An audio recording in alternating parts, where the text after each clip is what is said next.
নমস্কার। ব্যস্ততার একটি নতুন ব্লগে আপনাদের সকলকে স্বাগত। আশা করি আপনারা সকলে ভালো আছেন, আমরাও ভালো আছি।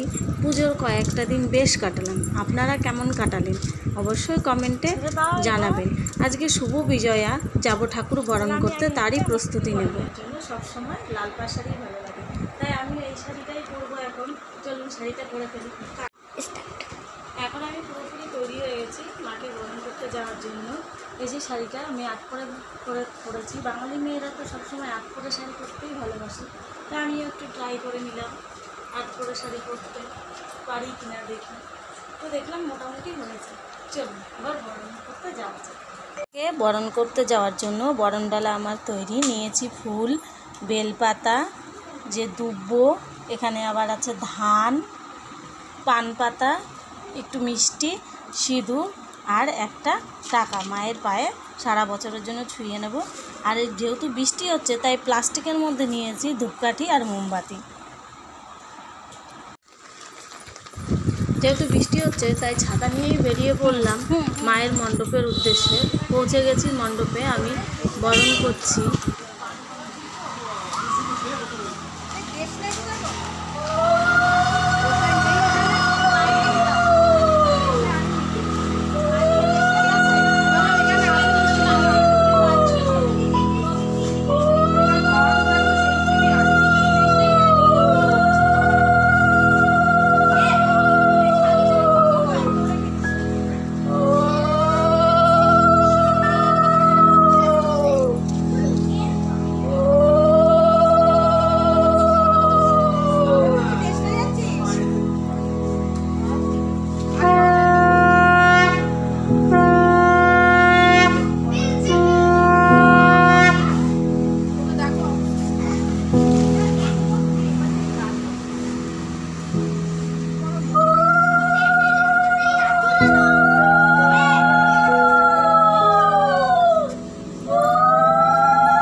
যাই হোক, কিছু সময় চেষ্টা করার পরে গিয়ে মোমবাতি ধূপকাঠি দুটোই আমি ধরাতে পারলাম।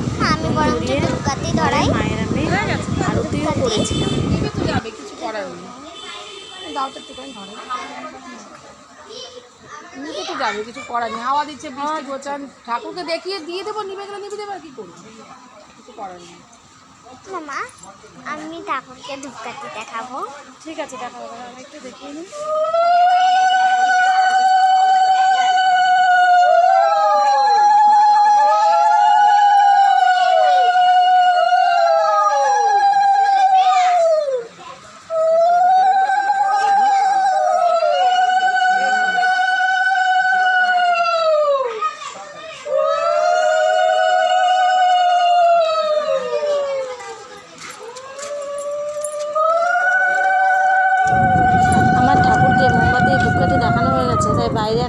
করা ছিল, যেখানে ধূপকাঠি আর মোমবাতিগুলো রাখা হচ্ছিল। আমিও সেখানে গিয়ে আমার ধূপকাঠি আর মোমবাতিটা রেখে দিয়ে এলাম।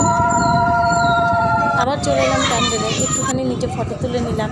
এবার ধরেছি বাড়ির পথ, কারণ বাড়িতেই যেতে হবে, বেলাও হয়ে যাচ্ছে। তাই আস্তে আস্তে আমরা বাড়ির দিকে রওনা দিতে শুরু করেছি। আপনারা ঠিক চেনেন আমার এই গলিটা, এই গলি দিয়েই আমার যাতায়াত।